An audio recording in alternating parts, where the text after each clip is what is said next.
Why did the exile happen? Was God harsh, or was he keeping his covenant promises?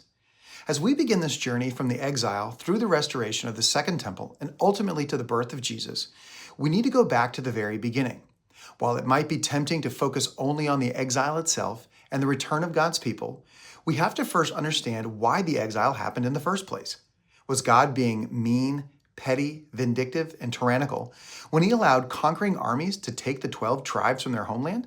Or was he simply holding his people accountable to an agreement they fully understood?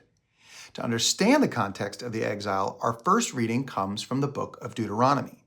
Now, Deuteronomy is one of the first 5 books of the Torah, the books of Moses. Traditionally, Moses is recognized as the author or editors of these books. The setting of Deuteronomy is near the end of Israel's wilderness wanderings.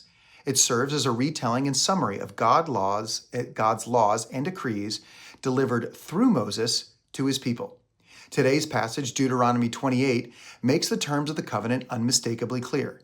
It lays out both the blessing for obedience and consequences for disobedience. As you read, pay special attention to verse 1. It highlights the potential relationship between God and his people, emphasizing that his expectations for their covenant were not vague or hidden. They were clear, direct, and binding. And the same is true for us. God's word isn't vague, and his expectations for his people are clear. The question isn't whether God is faithful, it's whether we will live in faithful response to him.